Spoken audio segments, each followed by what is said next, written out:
Welcome to Mimo in Dorma, where two guys talk about football, nonsense, and everything else in between.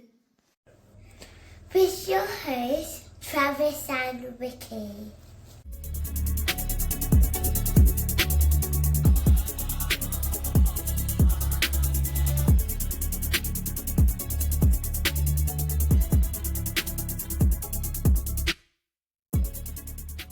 Thanks everyone for joining us for another episode. We're on our 10th episode now, which feels fitting considering it's 10 episodes and we've now got a fully qualified World Cup or set of teams now for the World Cup.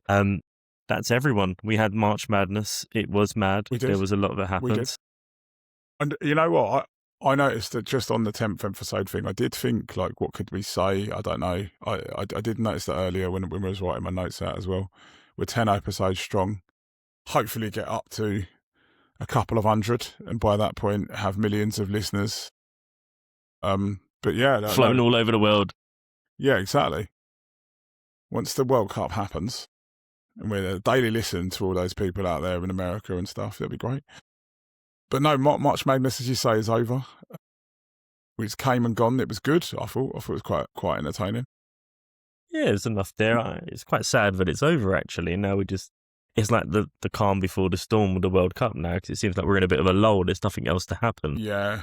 Well, back to club football. I always feel a bit like when the World Cup happens, like I don't really, like I do care. Obviously, I care about club football, but I get into World Cup mode, and then I don't want to really watch any club football at that point, and I'm almost getting there. And I'm like, yeah, actually, I don't want to go back to watching West Ham being rubbish.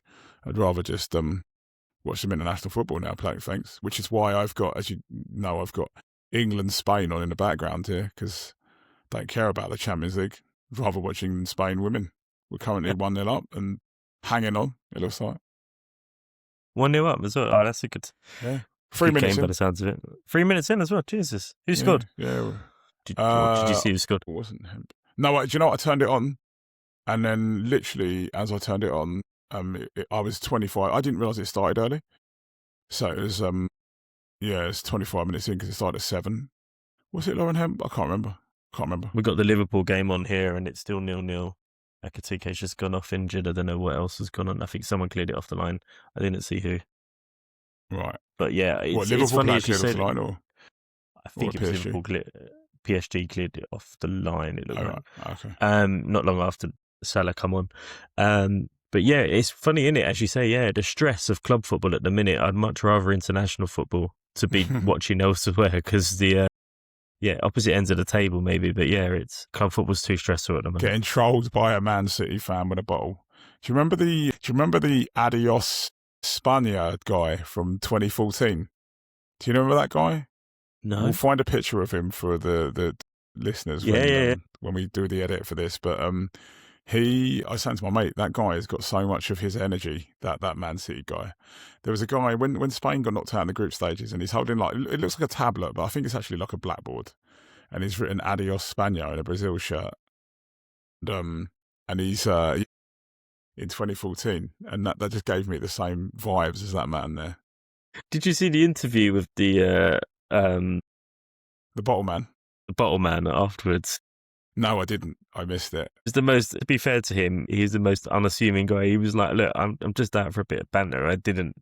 It was not really intentional to be what it was. It was like when we were last in the stadium, we got given this bottle. Yeah. And then he goes on to tell the story. Well, it's the thing, as he goes on to tell the story, he's like, this is getting more and more intentional as you're telling the story. Like, yeah, it was like... Looked pretty intentional. And he was lapping it up as well. And that's cool. Yeah. Own it. Like, he said that. And he said, like, I'm not like an aggressive fan or anything like that. It was just banter, and I'm like, all for it. Like, why not? Like, it's funny, but yeah, we'll see. Stressful times. Yeah, international football. International football. Welcome oasis from the struggles of club football. Where do you want to start? Well, yeah, that's it. Where shall we start? Shall we start with? I'll tell you what. You should go where your notes. You've got Italy, the headline news for Europe. Right. Bosnia, Italy. Italy. Yeah, Italy are out. Yeah. They are out.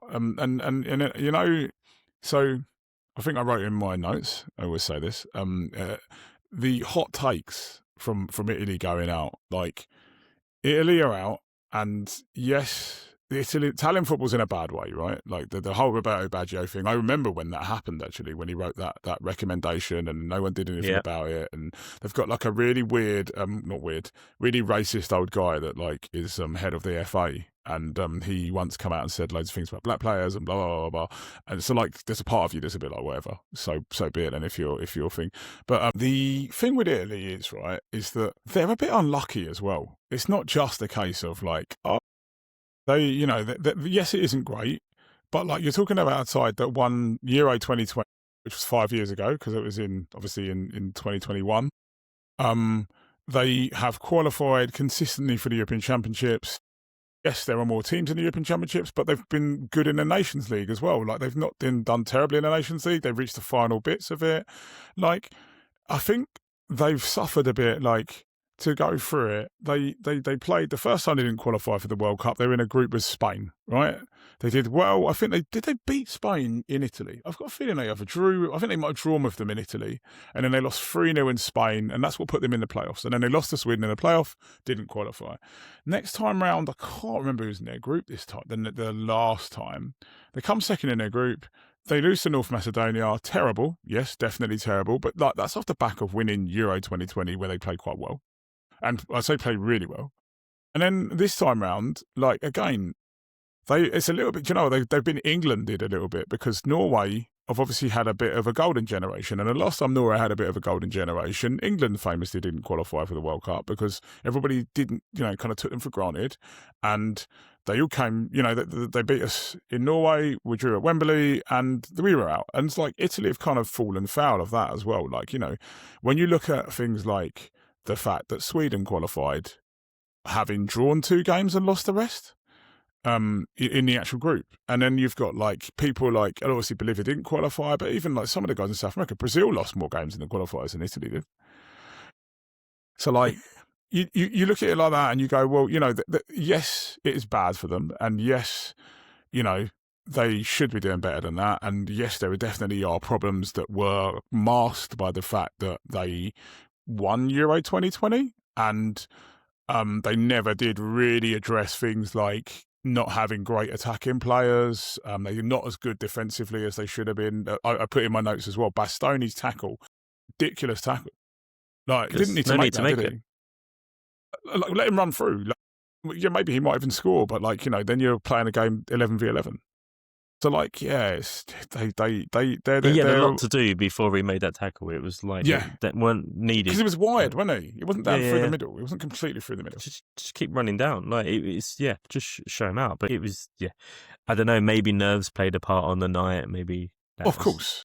Yeah. But Italy seems they found themselves in this position where they're repeating them. Yeah, exactly. And that's probably the nerve thing, right? So like, it's the first time they've been in a situation, it's the first time they were on the verge of qualifying. For like the last time they qualified for a World Cup was in 2014, right? That would be weighing heavy on them, and they've gone to a pretty tough place. They've gone a goal up. Did you see the chance Moise Kean had when they were 1-0 up, with down to 10, and Kean runs through and smashes it over, and you're like, oh my god, I didn't realise that.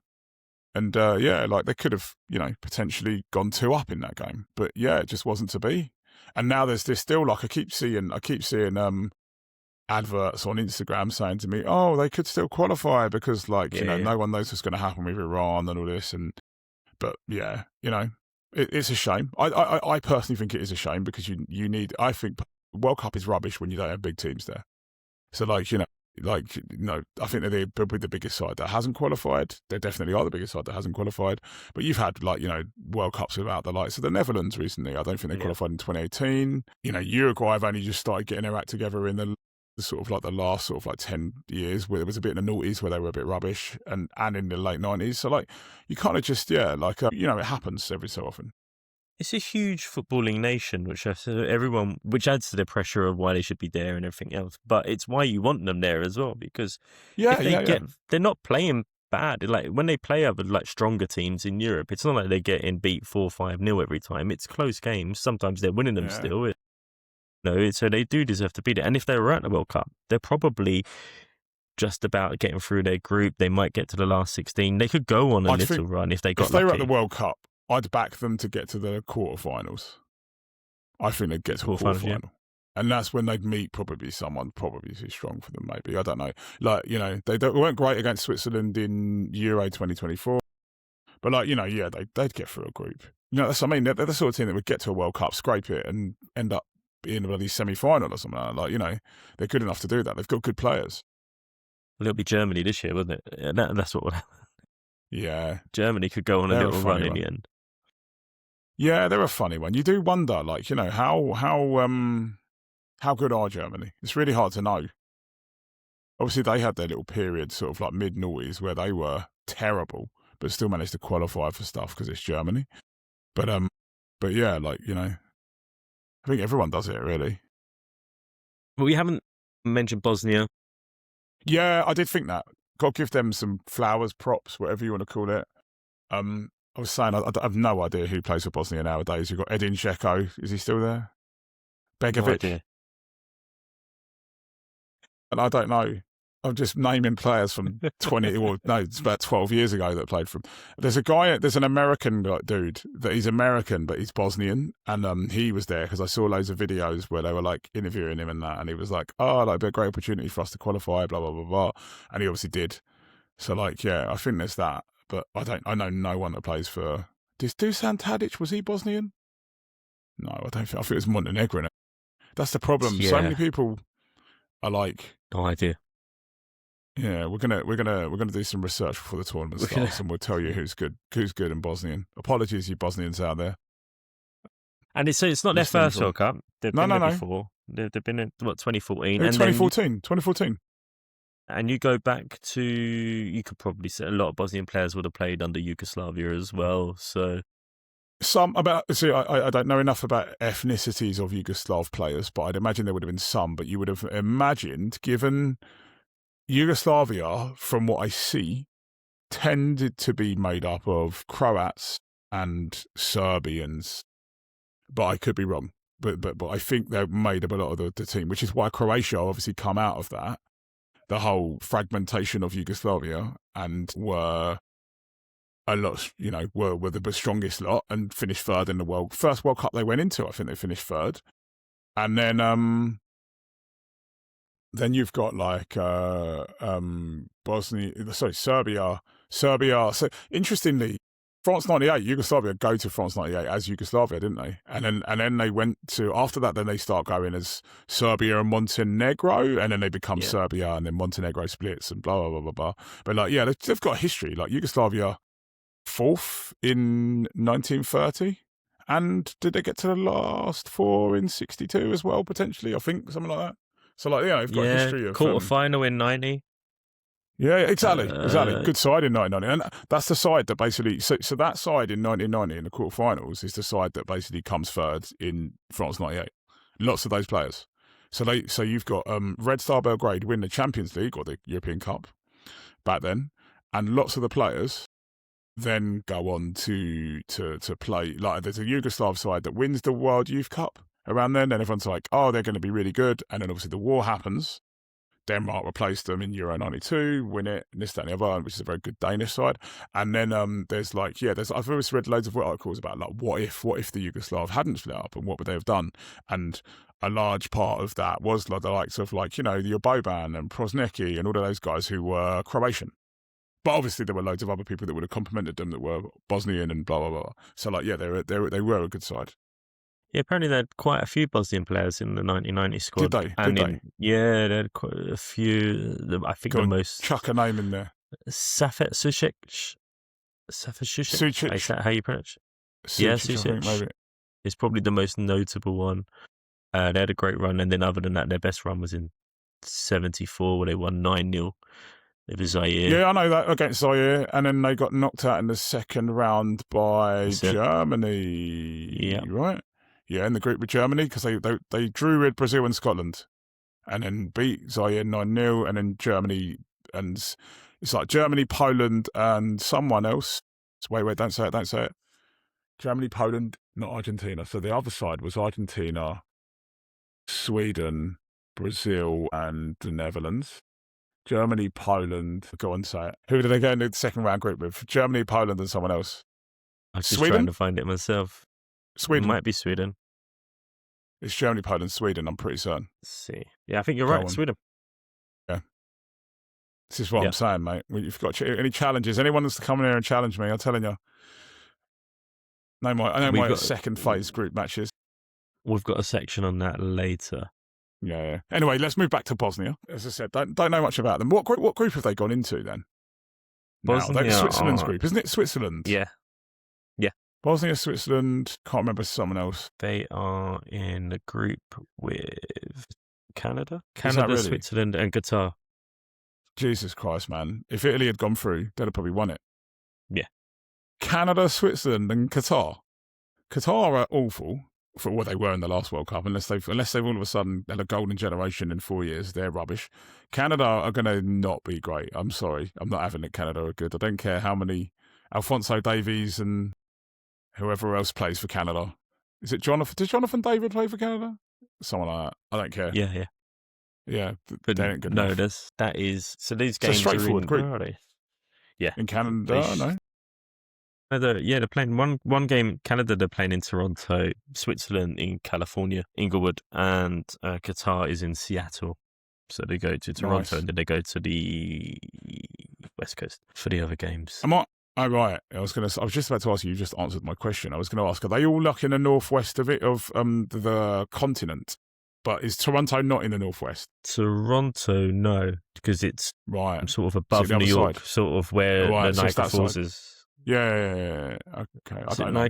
My US name of it. Okay, I don't think it's Niagara. No. No, it's called St. Kilda, isn't it? I can't remember what it's called. Yeah, Niagara Falls. Butchering our US geography. Is it? It's like 3-4 hours from Niagara Falls, Toronto, but it's that side of it. Right. Of Okay. Canada. But it's on the east coast, and then you go the other side for Seattle's west-ish. Westish, yeah. And then California is west, obviously. Seattle is above San Francisco, I think. I know, mate. Okay. I should know where Toronto is. I've been there, but have you? All right, you should know. Yeah. But yeah. So they've got a pretty straightforward group anyway in Bosnia, so they could actually go quite far eventually off the back of getting there. Right. Could be a decent one for them. That could be a decent one. Yeah. And then we've got, and then that was just the big upset. That was the upset. And then you had Czech Republic, Denmark, beat them on pens. Thomas Souček scored his pen. Yep. My boy.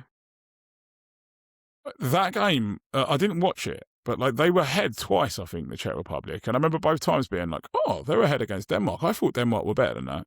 I've seen Denmark play since Euro 2020 when we played them in our group match. But I thought they were better than that. I thought they would be better than that. But I'm very surprised at the fact that Czech Republic were ahead twice and then won on penalties. So, fair play to them. Hopefully they'll... I felt the same about Kosovo. Actually, I thought they would beat Turkey.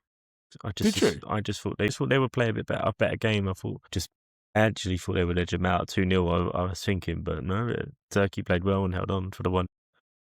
Yeah, I don't know. Yeah, I don't know about that. I'm not sure because obviously Kosovo, I think we spoke when we were. I don't know whether we spoke. It's all blaring into one. We either spoke on our pod or at Wembley when we went, and we said Kosovo are quite good because we played them once and beat them 5-3, and they looked quite good in that group. I think they finished third in that qualifying group that time. It might have been for Euro 2024, and they don't look too bad, but I wasn't sure if I don't know. I think Turkey are quite good.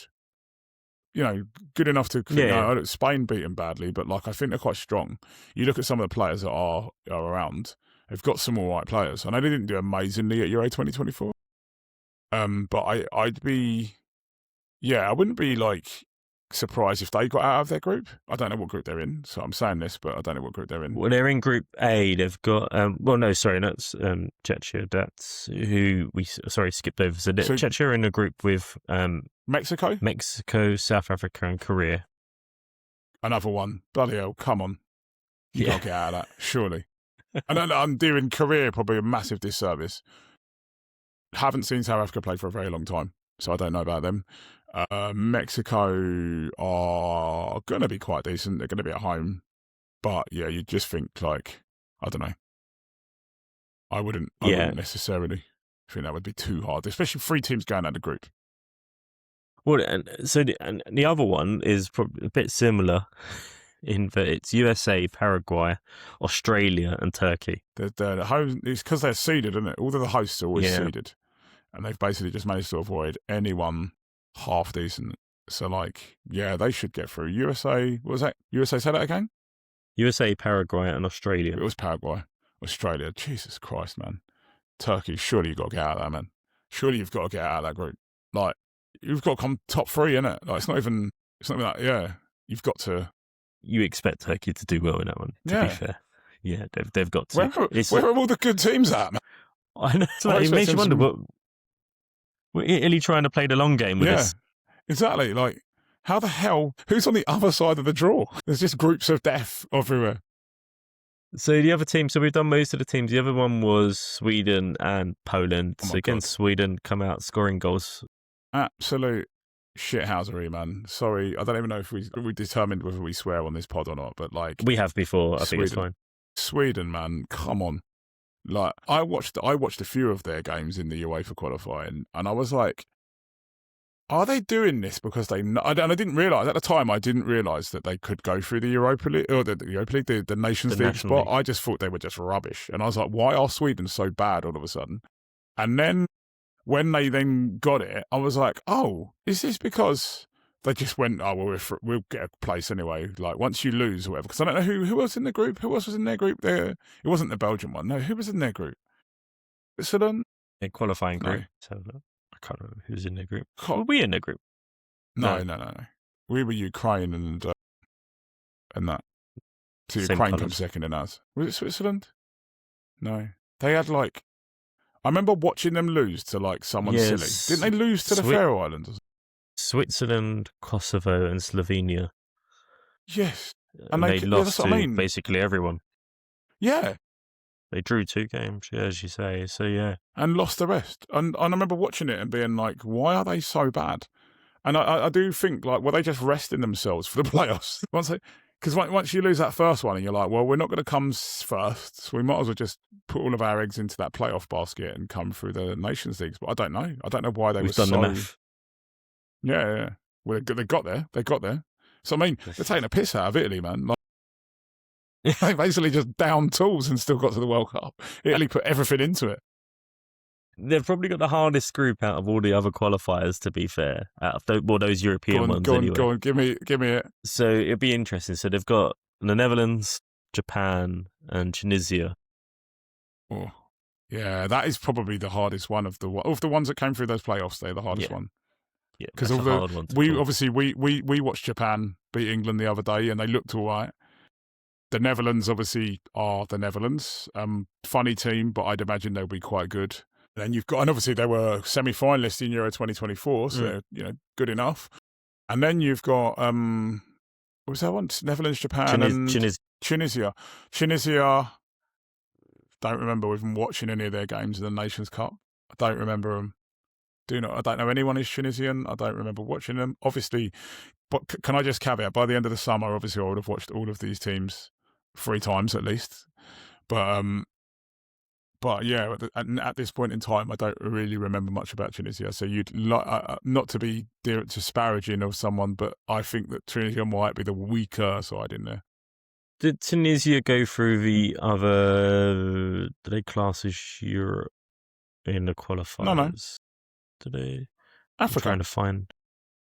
What do you mean? Africa. Is your geography just failed you there, mate? Yeah, it's bad definitely. If you want to pod about international football. Failed me completely. Tunisia? You know, I'm looking at the qualifiers. I'm going, where are Tunisia? And I've realised I've got it set to Europe. Group. Yeah, they came top of a group in Africa, so they would have been like well out. Like they didn't even go for a playoff or anything like that. They're good. I don't know who they were in with. This would be interesting to see what happens with that one. So Europe is done.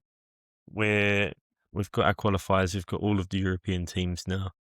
Sad that we are missing Italy. I'm seeing the jokes that Italy are applying for to host a future World Cup is the only way to qualify. I think people are making that joke, forgetting that it no longer guarantees you to be there now, does it? No, doesn't it? No, I think, was it this one is the last Well, one that's or 'cause- something?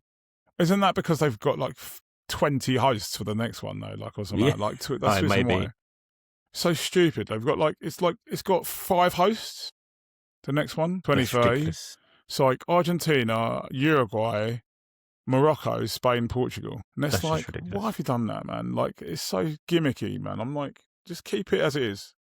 Hosts and holders qualify automatically. 24 teams. Go back to the 80s. That's what you want to do. So, yeah, what were we saying? We were talking about, yeah, so like Italy, obviously the joke, as you said. Yeah, Europe's pretty much done. Yeah, I think. So, and before now, well, I guess now it's time for the real qualifiers, as you put it. The real qualifiers. That the joke carried on from the England little videos. I hope everyone saw our videos on our TikTok. We didn't mention the fact that we've got a TikTok now. We have a TikTok. We are. Meanwhile in Dorma. We have a TikTok. Yeah, go follow us, guys. We're young and hip, and definitely under the age of 30, both of us. And we have TikToks. I loaded my first ever video into TikTok today. Felt really proud of myself. We had microphones and everything. Yeah, I know, right? It was hilarious. We were the part that day. Yeah, beard It's up, the fact had a that- couple of drinks. It's funny how quickly people do come and talk to you as well. It is hilarious. Yeah. When they see you doing it, they're like, yeah, so no, I want in on that. Like, yeah, it's quite good. We spoke to someone and then fucked up the sound on it, didn't we? So then we couldn't even put it up there because the Yes. quality was terrible. Yes. So we're not quite there yet, guys. But we managed to get each other, which is fine. Which we've done. So that was brilliant. So yeah, if you haven't Yeah. found us on TikTok, go and look for us. Go find us. Like the Yeah. video, share them. Well, yeah, please do. Like and subscribe, as they say to my kids on YouTube. And also, you'll get the real qualifier joke, the real qualifiers. Do you remember that Yes. guy? There's a video circulating as well, and I turned around to a guy. I went to him. Who's going to win in? I can't remember what it was. Was it Congo against Jamaica? And he went, I don't care. I was like, all right, He mate. just went. His first one was who? Yeah. He was like, and then he was like, I don't care. It's my birthday. Yeah, was it that? Yeah. Oh God. Yeah, it was that bloke. It is his birthday. He wanted his moment. Yeah, wanted his moment, Hilarious. but didn't want to talk about the real qualifiers though. Yeah. Do you mean there's another game on? England are playing. Yeah, exactly.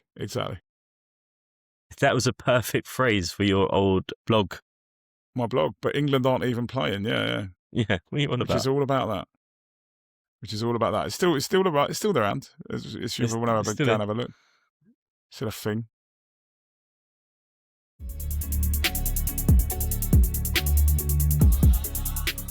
You watched it, Suriname.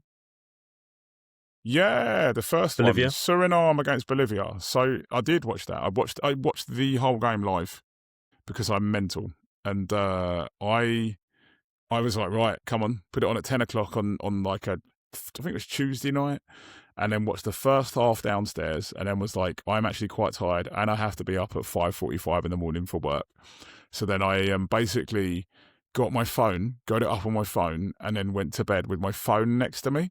So I was sort of like dozing, like I said I would during the Ashes, like I did that in the Ashes. And then I watched the set. So I watched the entire first half, and then the second half up to about, I saw them score because I saw Suriname take the lead, because Suriname took the lead just after half time. Then I saw both goals. So I watched it. I reckon I watched the first 70 or so minutes, like uninterrupted, and then started to drift off to sleep, and then managed to catch the winner, which was a penalty, wasn't it? When the guy comes in and fouls the guy, and it's a penalty, and I saw all of that, and then was like, okay, they're through to the next bit. And the one thing I said about that at the time was that Suriname started really well. Like, and I know we're analysing two teams and not even in the World Cup now, so it doesn't really matter. But like, Suriname started really well, and I was like, they're much better than Bolivia. And then as the game wore on, Bolivia just kept getting chance after chance after chance, and by the end of it, Suriname were hanging on. And I was like, surely this has got to be altitude. This has got to be, altitude FC, as you called them, kicking in. And then they played Iraq, and Iraq were like, no, you're just not good enough, guys. You're not going to beat us. You're not beating us for that. No chance. And they lost predictably. I think you called the Iraq thing, didn't you? You said Iraq they'd have too much for them when we were at Wembley. Yeah, when we was at Wembley, I said Iraq in predictions. I thought they would have too much for them. There's altitude in Iraq, probably not football pitches in those altitude. I mean, I don't know how. Lots of mountains, but yeah, but no, I don't know about people and them playing sports at that terrain. But I didn't think that they'd beat Iraq. I just thought footballing wise that they'd just have too much for them, and I think they did on the night. And I did see the highlights, and I was like, well, they looked alright, Iraq, and looking at the Iraq in their group, unfortunately, they didn't have an easy ride compared to the European qualifiers. There's no more easy rides left, considering everyone else did. So they've gone into a strong. Well, there's already a couple of strong Iraq teams. have got Bayern Munich, Brazil from 1970, Barcelona with Pep Guardiola, 90s AC Milan. Yeah. The AC Milan side that conceded 12 goals in a season or something like that once. Yeah, under Fabio Capello. It'll be brilliant. With Van Basten when he was fit. Isn't it? I think Iran's are going to have to go on the defensive. They've got Norway, Senegal, and France. Oh, God, yeah. Jesus Christ, yeah. Yeah, Iraq are finished, mate. Didn't realise. So, yeah. Listen, I've only seen them play highlights in one game, and I'm telling you, my one prediction I'm going to call is that Iraq are going to get beat by all three of those sides at the World Cup. Sorry, Iraq. What do we think? There are going to be some high scores in those games? I don't know. Maybe not necessarily high scores, but yeah, I don't think they've got anything for any of those teams. I think all of them. I think Senegal beat them by maybe one or so. Then you're looking at France and that. No, you're going to, unfortunately, it's not going to be great for them. No. Then I think Norway against them as well is going to be just as bad. That could be. Yeah, there's good games there. So Iraq, and then we had the other side, Dr. Congo. Unfortunately, they got to the final.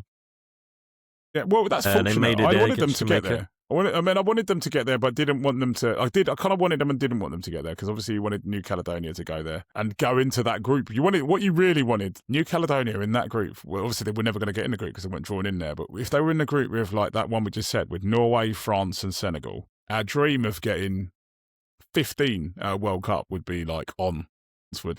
France seconds would play. I think if you're, by the way, sorry to cut you got off topic. If you're France, right, and you play New Caledonia in the World Cup, or anyone of that calibre, surely you don't even, it doesn't matter what game of the tournament is, whether it's your first or second, you don't play Mbappe and those guys. You just rest them because you don't want to injure them. Surely you just go, right, then we're just going to play Doué and Barcola and all of those other people that are on the fringes because they're all still great anyway.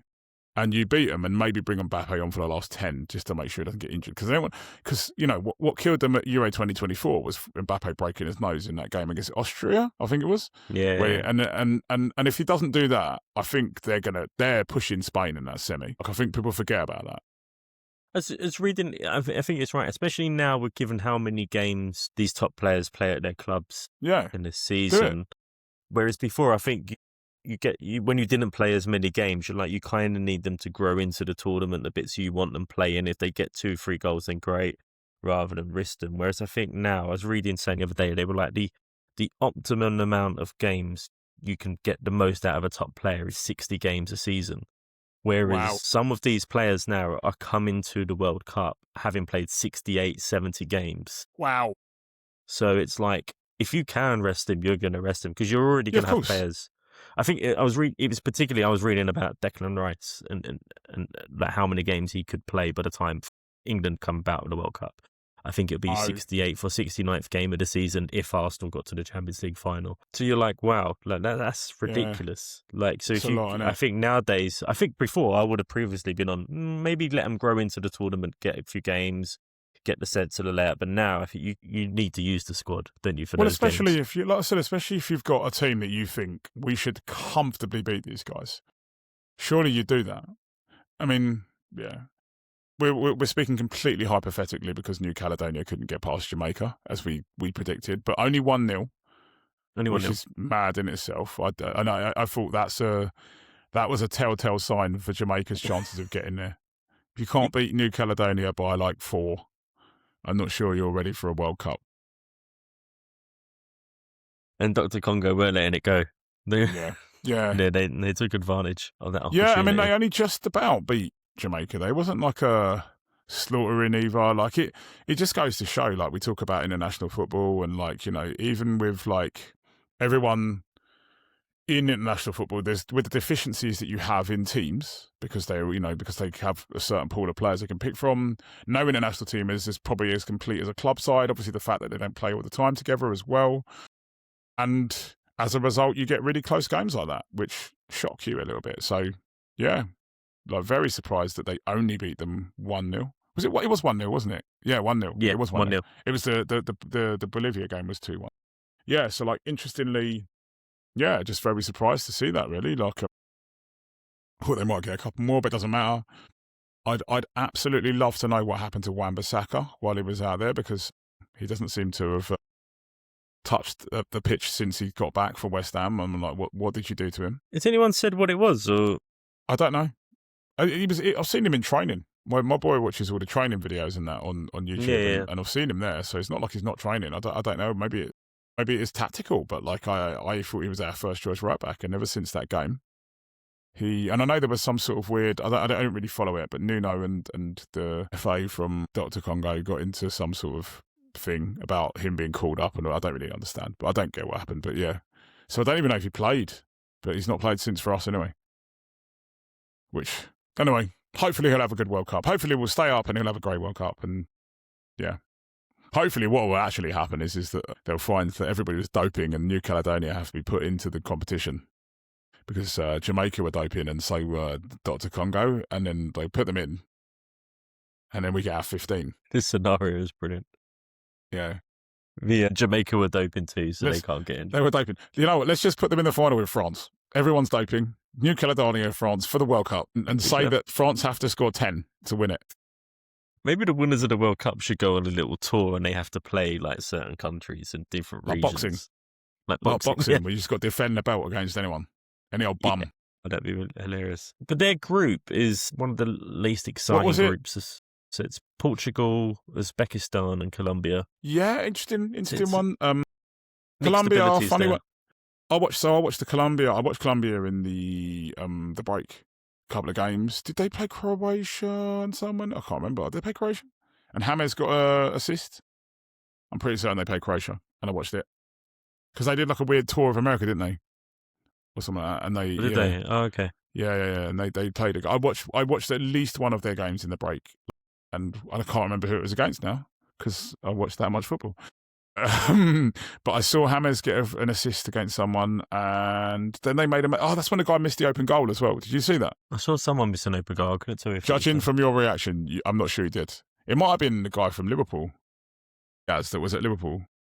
I can't remember. There was like a little 1-2, ball gets squared, players through on goal, and he's just got to tap it. Like it's one of them ones where like genuinely you or I would score, and he squares it, and he just. I don't know what happens. He just absolutely misses it. And obviously, luckily, it was a meaningless game. But if that meant anything, they'd be done. That was like, honestly, it's one of the worst misses I've ever seen. Wow, I'm going to go and look at that now. Next, I think it was I was watching a championship game the other day, and I think it was there was a missed goal in that. I think that's why I'm getting confused. Mate, it's not as bad as this. Honestly, they've gone round the goalie. They've passed the ball round the goalie and just squared the ball. It's like, you remember that whole. If Kane had squared it to Sterling, yeah, that's like that. Gone round the goalie. We're in. We've scored. Mind you, Leeds done that last night. The way they went round the keeper. Jesus, they went round the keeper, and then the touch took it round the keeper. He like 2-footed it, right foot to left foot, round the keeper. That left foot touch was just a bit too heavy, so the ball got away from him to actually get it in. But he was only 2 yards away from the line. It just the defender come in. It was a really good tackle at the end and put his foot in the way. But yeah. I think it's a better touch. Yes, I mean, that's a good tackle. This is like playing up, like Sunday League. Don't know what happened here. Yeah. Watch it and come back and you'll see. Yeah. So we've got all our teams now and all our groups set out. So it's now finally the build up to the actual World Cup itself, and we'll be focusing on different things and aspects to look forward to the World Cup, different games. We might pick our favourite memories. In the meantime, we've also got things to focus on, such as we've got a new feature, Challenge Travis, where we're going to try. So if people do have things they want to get in touch and think they can challenge Travis, do send them to our Instagram page, and I'll be delighted to pick one and read them out. If Travis is up for that. I genuinely won't cheat as well. No, so, like, you wouldn't. if you think, because I take it as a matter of pride not to cheat, to show my neurodiversity, my World Cup biased neurodiversity off to people. I was literally about to say he's too proud to cheat. He's way too I proud. am too proud to cheat. No, do you know my latest thing on that? I think I don't know if I've said this before. If I've got absolutely nothing to do in my day, and genuinely only if I've got nothing, like, so I'll give you an example. I was in a barber's the other day, right? I've got like I'm waiting to have my hair cut. I'm sat there and I've got nothing to do. I just flick on ChatGPT and I'll say to it, give me 10 World Cup questions. And they've got to be A, hard enough, but B, accurate. Because a lot of the time it will say to me, no, that's wrong. And I'll be like, no, you're wrong. And then it'll be, oh, actually, you're right. And I'll say why it's wrong. And that's my thing now. If I've got a bit of time in my day, I'll just chuck on ChatGPT, ask it to ask me 10 World Cup questions. And most times I'm like 10 out of 10. And I might correct it as well and be like, no, that's wrong because this happened and that happened and that happened. And it does that thing of, oh, yeah, you're right, actually. And I'm like, I know I'm right. I know I'm right. As I said, I'm definitely neurodiverse and have a speciality in international football. Not just World Cups, European Championships as well. But I try not to. It's a World Cup year, so I only want to talk about World Cups at the moment. But like, yeah. And FA Cup finals as well, if you ever want to do that. But yeah. Yeah, I've sat with you and we've recounted the World Cup, the FA Cup finals, and you told me the scores. I can't remember where we were. Yeah. I think we had time to kill off. As I said, I can do 1978 to the present day. Yeah. Which, yeah, is a bit mad. As I said, it's weird. Absolutely useless, guys. I don't earn loads of money off of this. Like, it's completely pointless thing. But just a weird thing that my brain takes stuff in. And obviously for stuff I've seen, it works even more so because obviously my brain then goes, oh, what were you doing at the time? And then I can relate things that happened to stuff that was either going on in my life or what I was doing on the day. So then like from like 1990, I started watching football properly in 1989. So from 1989, and obviously including the 1990 World Cup, I can basically recall anything. Like stupid stuff that, like I said, is like pointless that everyone's forgotten about. So Challenge Trav is the short, long and short of it all is, yeah, let's do it. It's the first person to beat me gets something. I don't know what. It would take that long. We'll have time to come up with something, I'm sure. That's our excuse. I'm sure the first person that puts a challenge in will beat me. I'm not a machine. So like there's still a whole breadth of things I don't actually know. But like, yeah. Coming up with some of these as well makes my job harder as well in terms of thinking, oh my gosh, like what kind of thing can we come up with? Because there's questions where I think people typically think are hard, whereas they don't think, unlike me, they don't understand the nerdiness with this. Depends, because sometimes people go well hard. People go really hard and they'll go, oh, ask me a question about like a qualifier. And I'm like, well, obviously I didn't watch Romania against Bulgaria that year. But then there'll be like things where you're like, I know that because it happened. Like I remember, like if it's a memorable thing that happened, then obviously, yeah.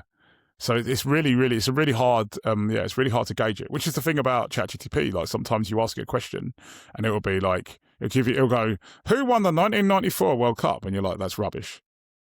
Like the other day, another one. So the other day it asked me who scored the winning goal in the 1994 World Cup final, which is a bit of a trick question.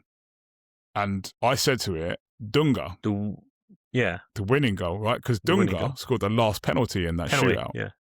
Right? And I remember it. And the reason why is because I remember him scoring it and Pele being in the stands and doing the whole celebration thing. And then obviously Baggio misses his. And then ChatGPT was like, well, it wasn't actually Dunga because Dunga, you'd count it as the first person to score. And I was like, well, no, it wouldn't be the first person that scored in the shootout. It was the last person that scored in the shootout. You would count as the winning goal. Even though they won by more than one, you'd count it as that. So that's not true. So like, yeah, there's stuff like that, like Dunga's, yeah. So that is quite nerdy. Like to remember a penalty shootout and remember who missed is, it's big deal. It's pretty messed up. And somehow I'm married. I've got kids and everything, and my wife finds me interesting. As I said, I don't know how. Trav did make it out of his bedroom. Yeah. I don't know how. Managed to like mask it all. That's what I do. And then this is what the podcast is for. So I can just get my inner thoughts out.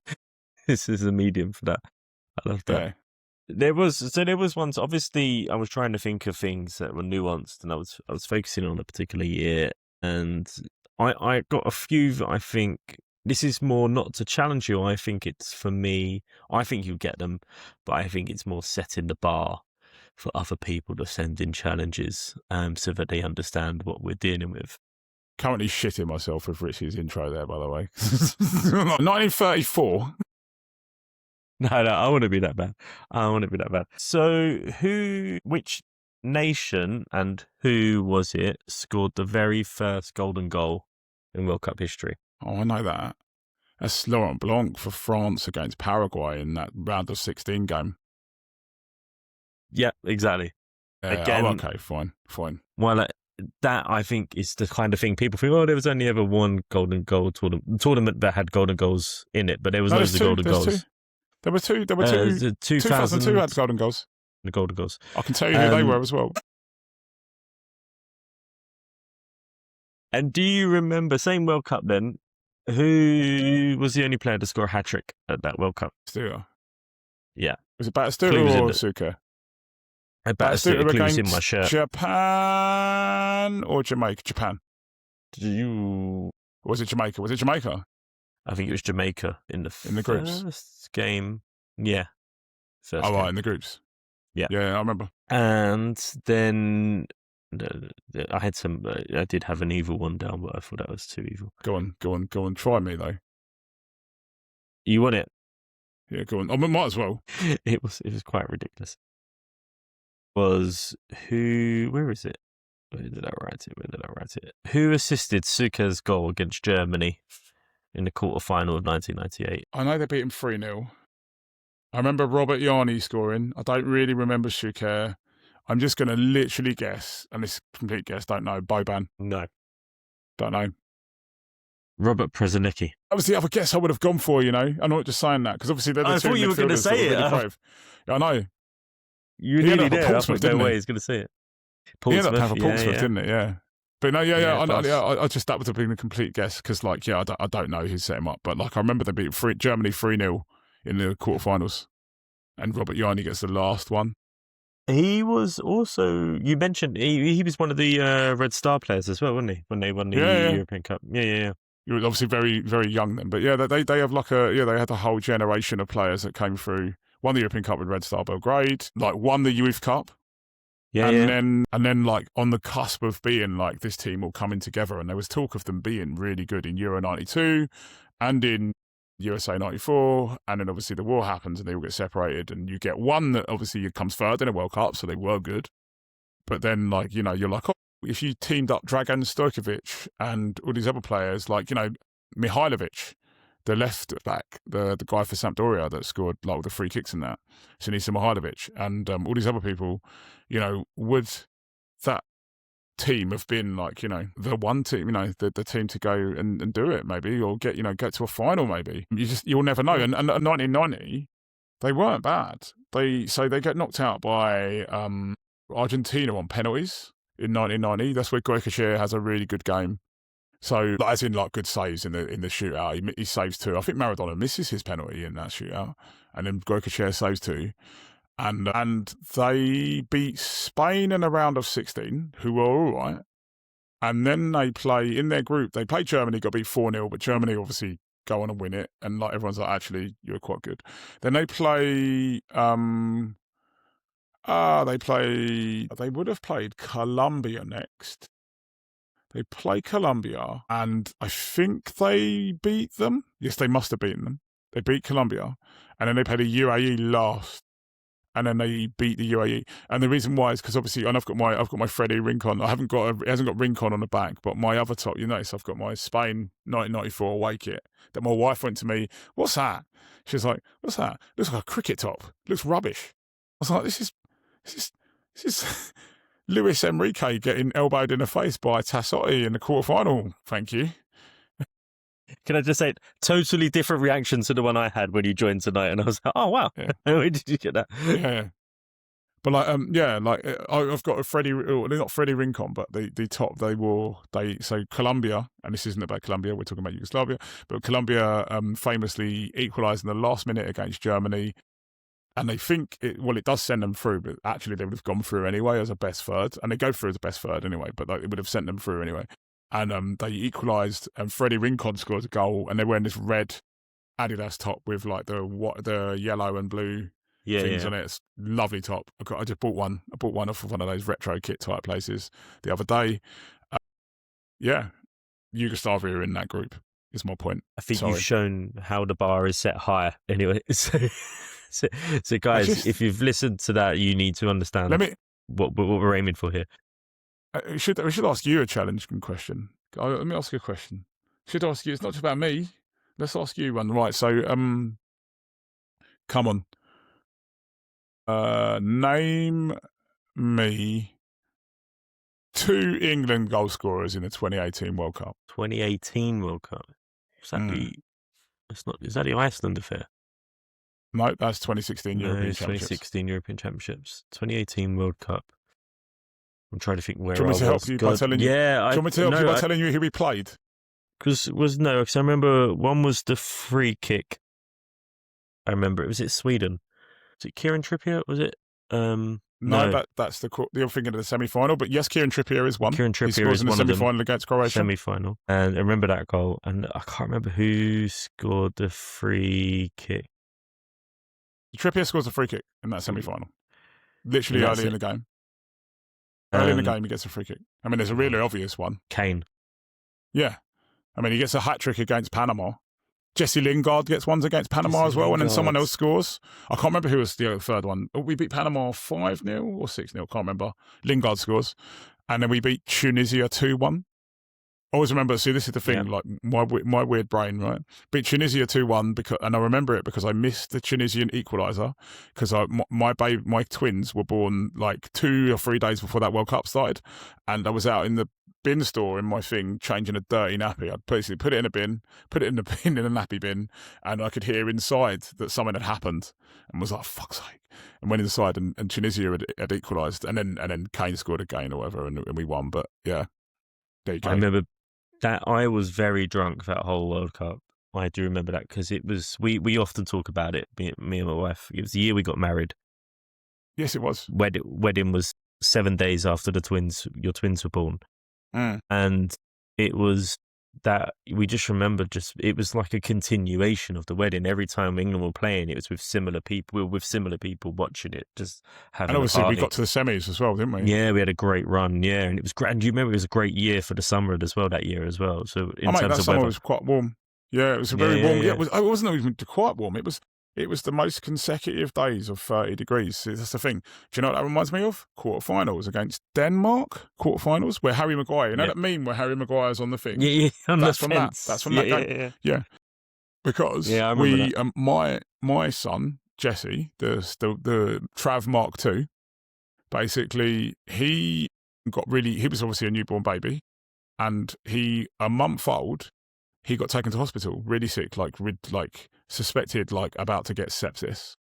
And it was the day we played Colombia.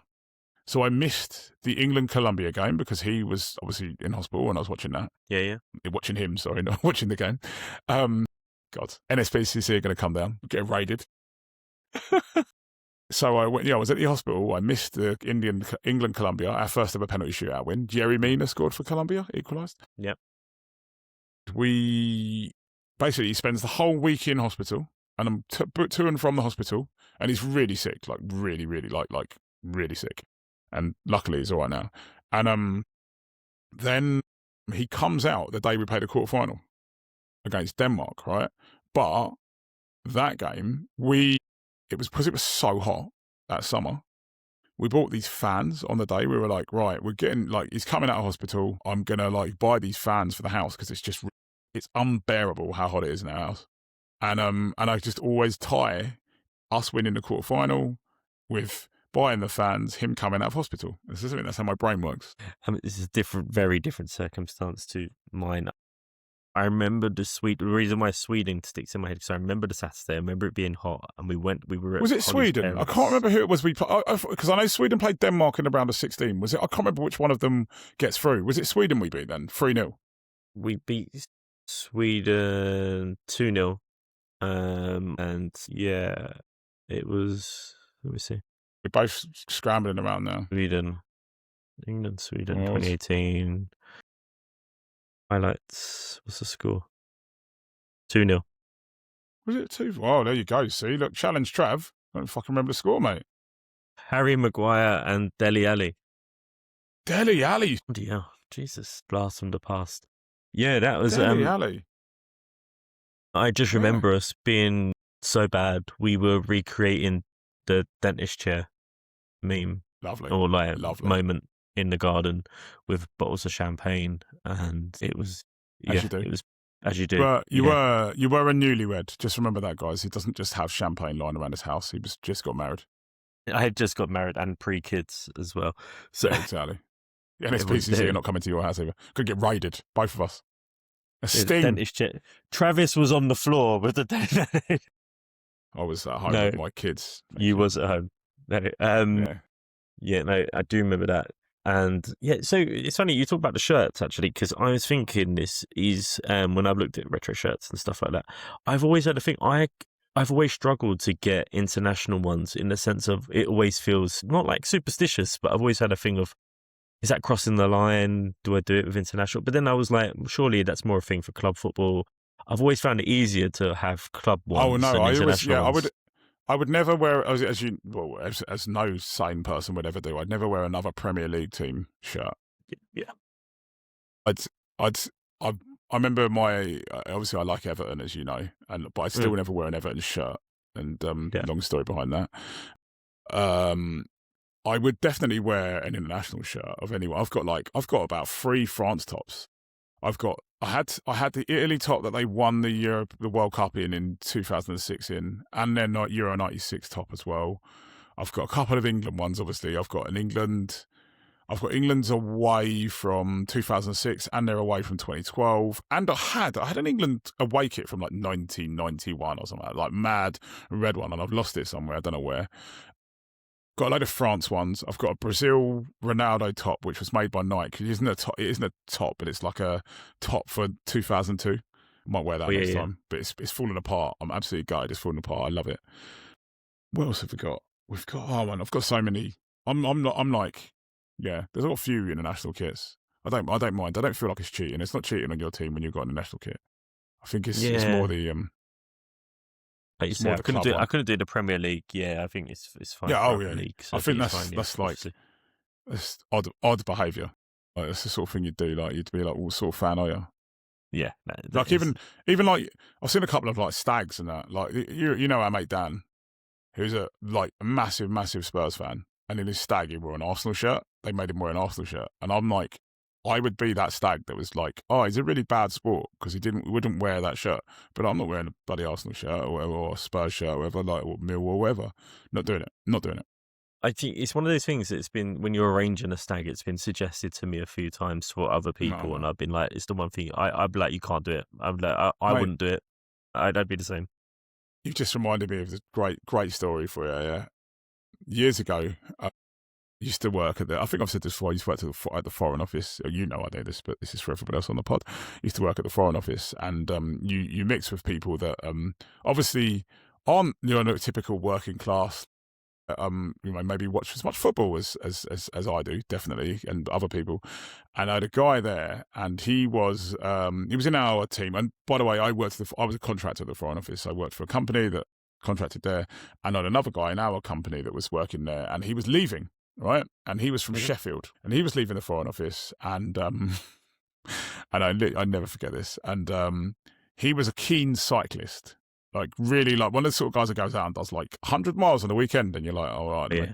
Like nothing of him, like looked like Bradley Wiggins, like tiny, right? And he was leaving, and we did a bit of a collection for him for his leaving do, and then someone said, what should we get him? And then someone went, oh, why don't we get him a bike cycling jersey? And I'm like, yeah, great idea. And this is all over email because it's like 2016, 2015, and like everyone, that's how we talk over email. And this whole email train goes back and forth. And then someone goes, oh, let's get it in the colours of his team, Sheffield Wednesday. Yeah. And then someone else comes in and goes, yeah, red and white. And I thought it was messing about. I thought it was messing around because obviously that's Sheffield United, right? Yeah. But these guys just didn't know. So they go off. They do the collection, I give them my money, and it comes to like presentation day. Like, you know, this is like I said, it's 2016 or whatever. You're in an office, everyone gathers round, and he's going to open his collection present in front of everybody. And I watch this guy, who's like one of the only like proper football fans in there like me, open up a bicycle cycling jersey that is red and white striped. He was as silent as I am now. And at that point, I was like, ooh. He wasn't fucking around or joking when he said red and white. He just didn't know. And you know when you're probably the only person in the room to realise, so you're looking around like, what on earth? Which then makes you look guilty as well. Like you like feigned like, oh, this is lovely, guys. Thank you. Striped. Not even like just like, you know, it's happened to be red and white. It looks like a kit. Yes, man. I was like, I didn't realise. So funny. There's 2 teams in Sheffield. Oh yeah, it was like that. Yeah, like so. Yeah, that was probably the closest to like proper betrayal of Premier League or club loyalties, man. That was bad. I'm pretty certain he never wore that. He can't have ever worn that top, man. What do you do with it? So I don't imagine it's a kind of thing. Would you just lie and say, "Oh, it's not my size"? Or gee. Shut your mouth, man. Think how much money we wasted as well. Like they're not cheap, them things. Like a proper nice top, no. And everyone's put in money and everything, and like you know, God, idiots. Well, because you don't know what colour Sheffield Wednesday. Sheffield Wednesday are a decent-sized club, man. You've not who Sheffield Wednesday are. When they won the league like 3 times or so. See, we're not just topical people. We do actually give you good advice here. If you're going to buy football shirts for someone, make sure you know which team it is. They do support. And if there are 2 teams from that area that they support, make sure you get the right one. Exactly. It's like there is like, I mean, obviously you wouldn't want your rival's team anyway, but like there's a bit of a, like if you're from a particular part of Sheffield, you support Wednesday, and another part is United, and they have like stereotypes about each other and stuff like that. So like he was pretty offended, man. He was like, what are you doing? You trying to say I'm a United fan? So funny. Brilliant. So funny. And a completely wasted £5 on my part, like for everyone else as well. Wasn't there a time where someone you called a Geordie person a Mackem, or the other way around, and that caused offence? Me? I can't remember if it was you, or it might have been Gray. I don't remember that. There was. I think there was something, and I remember that having similar things, because it just you make there's assumptions they make about each other, and therefore if you get it wrong, you cause a great offence. Wow. So we've got to an hour on this episode, so I think we'll leave it there for this episode.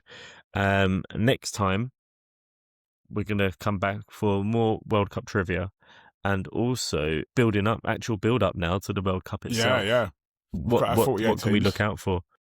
We could probably pick out some games that excite us for the group stages, pick a few out each, and then pick about who we think will get through, and then also start to talk about what else around the World Cup. It's at that stage now where there's something more political that comes out every day, it seems, about the upcoming World Cup and what could happen. It's a bit mental. Yeah. It feels like it's going to be. It's 1978 all over again, or 74 or something like that. It just feels mad that like you've got this crazy political stuff happening that obviously, you know, you get stuff that's entwined with football and sport in politics, but like it's pretty bizarre at the moment. The craziness of like, you know, are certain countries even going to go? Do we even know yet? Because like, you know, they're currently at war with other countries. I don't know, it's mad. It's an absolutely bizarre circumstance at the moment that we're in. Crazy times. There's a lot to unravel, a lot to pick out, and a lot to sort of not shy away from as well in terms of discussing. I think people need to be aware. Absolutely. It's not going to be a normal build-up, and there's things that are going to happen between now and then for sure that probably will need explaining as to why this is happening. So there's lots for us to talk about content-wise, but lots of excitement to see why you should follow international football and why it's just not about what happens on the first game. There's a lot to happen between now and then. Yeah, sure. Indeed. Cool. Cool. All right. We'll leave it there and we'll see you all again soon. Thanks, Trev. Right. See you later, guys. Thanks, Ricky. See you guys. Bye.